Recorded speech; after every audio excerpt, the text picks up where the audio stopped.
there be, let there be light, let there be water, let there be earth.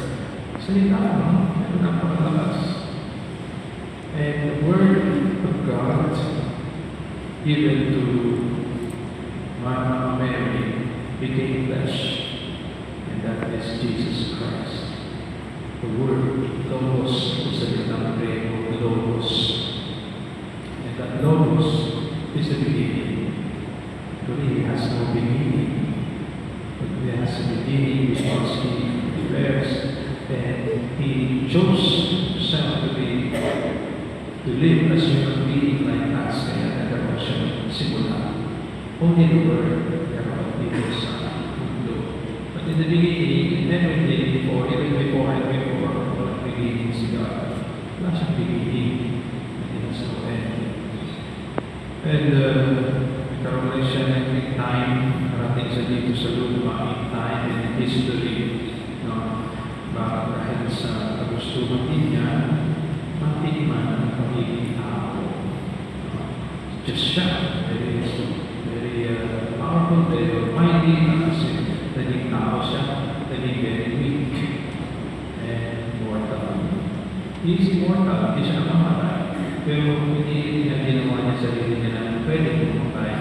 Samantali niya, 3 days lang. After 3 days, buhay siya. Balik siya sa pagka-Diyos niya.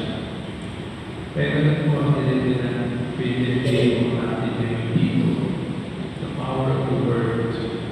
Kaya ingatan natin ang ating mga salita, ang ating mga sinasabi. Bakit tayo nakinig ng gospel, tinusan natin yung buko natin. Papasok ang salita natin sa ating isip. Alala natin. At ating ding gabi, tinusan din natin para ma-sanctify ang ating mga word, ang ating mga sasabihin, ang ating tila para ma-blessed. At yun ang inaasahan ni Lord.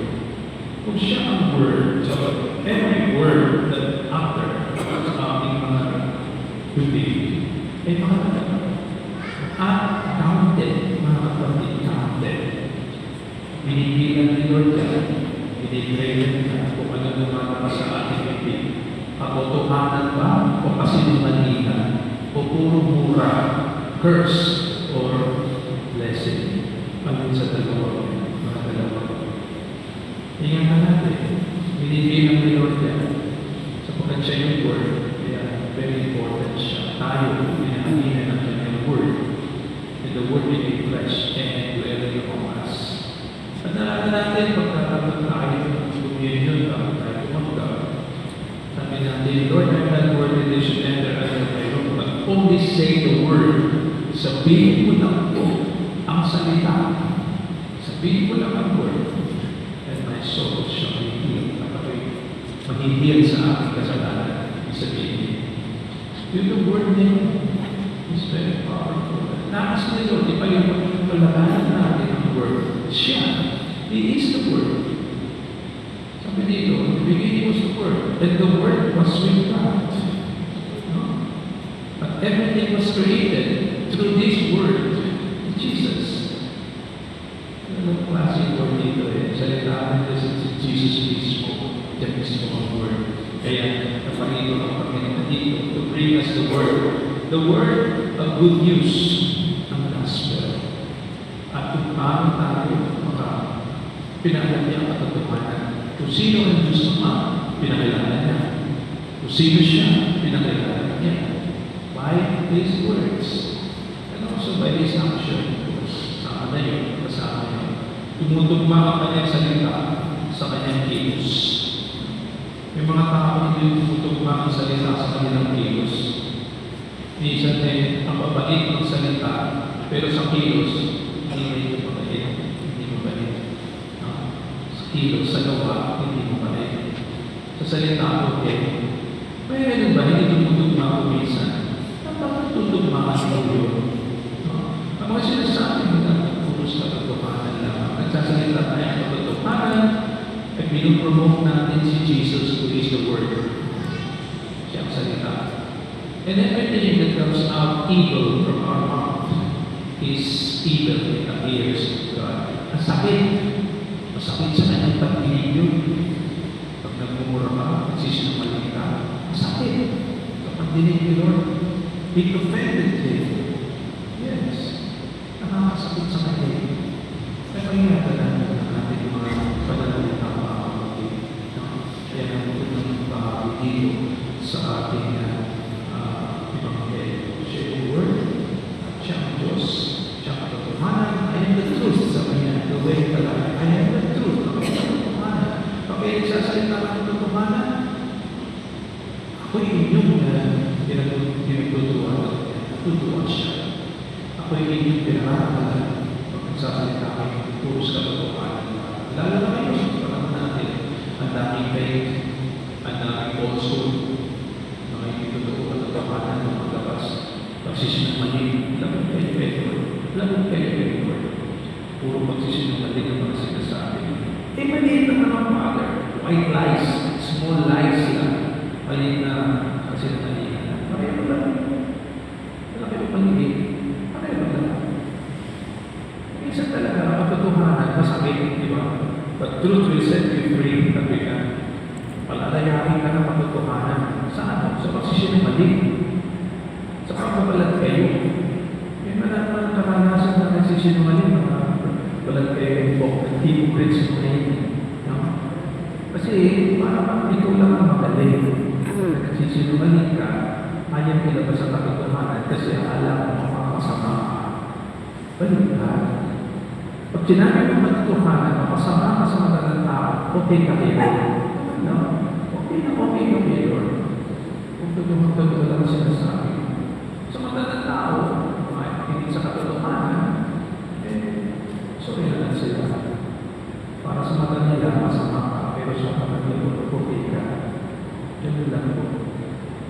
Kaya, yun, nagawa tayo kay Lord, may alam sa atin po, at hindi tayo wala ngayon sa ating mga paglalita. Ngayon pala, Mapilitay Christmas. Yan ang pinagiging natin po. Pinasabihin niya sa yung liwanag. Liwanag ng buhay. Pag nasa katotohanan ka, maliwanag ang buhay mo. Pag maliwanag ang buhay mo, ibig sabihin, transparent ka. Transparent. Wala kayong tinatawag na masama. Wala kayong tinatawag. Ano pa sa'yo? Yun ang ibig sabihin ng aura. Pakikita ang aura sa atin. Tayo ay makatotoo o hindi makatotoo. Ang liwanag ay dumating. Kaya may Christmas, ang daming ilaw, ang daming Christmas lights, mga parol. Yan po ang simbolo ng paliwanagan ng ating Panginoon. Gusto natin maging maliwanag ng gabi sa pagkakapaliliman ay natapos na. Nagkapi na ang kanilang kapaliliman. Liwanag na ang mundo dahil sa pagpanahon ng ating Panginoon. Noong unang Christmas, nung lumabas ang mga anghel, wow! Our forces ng heaven, nanao at nakita puro liwanag ng mga shepherds. Nakita ng mga shepherds siya.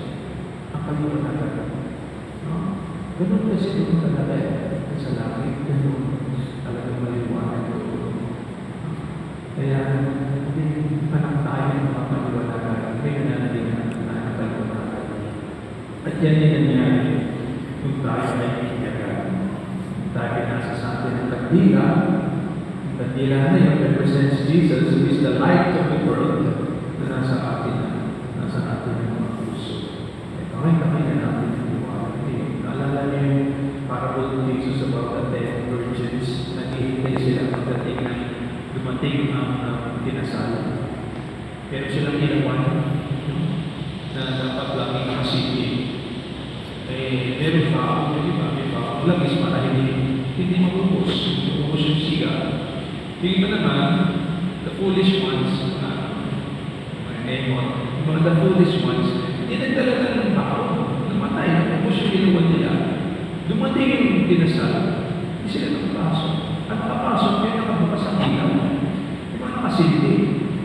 Kita nyo, pwede nyo, baka napasok lang tayo sa taas na yun, sa langit. Nakasildi lagi ang ating ilaw. Kailangan natin panigasin ilaw na yan sa ating puso. Ilaw na yan, the light of the world. Wala pa nga, hindi pa nga nagagawa ang araw na yan, hindi pa nagagawa ang mga bituin, hindi pa nagagawa ang mga planeta na sumisindi. Andiyan na yung light sa Lord. Ilaw niya. Kaya siya talaga, sinasabi ni St. John the Evangelist, doon daw sa kabilang buhay sa langit, hindi na kailangan ng mailaw. Sa pagkatapos, iilaw doon, wala pa rin hindi na kailangan. Ilaw doon, ay doon di ba, kaya ba ng Yesu Cristo. Kaya may water, alam ko sa kanyang kaharian.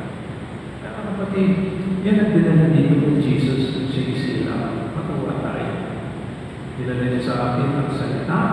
Every time, di ba, ang salita powerful kasi na by hearing by words, makakapag-communicate tayo ng word. Lahat, anytime. At lahat tayo connected. Hindi tulad ng mga gadgets na dito, matapos na baterya, wala ka na. Pag nawala ng signal, wala ka na. Useless na. Pero hindi naman wala ng signal. Laging may connection na. Laging on ang signal anytime, anywhere. Kahit sa pinakalibid ka ng buo, walang signal, walang internet, may makakapag-communicate ka sa kanya. Anytime, anywhere. Ganun po siya ang sa atin. Kaya yung salita. Kaya sa palitan, sabi nga nila ng mga santo, sa salita, napapaluhog natin ang Panginoon. Imagine, napapaluhog ko siya. Kung makakaawa ko, paluhog ko siya. Kasi ibinigay siya. Kaya, napaka-powerful lang ang word. Binigyan natin sa maayos na lagi. Sabi ko sa inyo, binigay lang ni Lord yan. Nakikita niya kung negatibo o positibo ang ating mga mananalita lagi na. At kaya ang ilaw niya, kanya sinabi lagi, kaya lumiwanag sa ating buhay, ang ating kalooban, pagmaliwanag, may kasiyahan, may kagalakan, may kaayusan ang ating buhay. Talaga, pagdating ng pagkakataon, maging masagana ang ating Amen.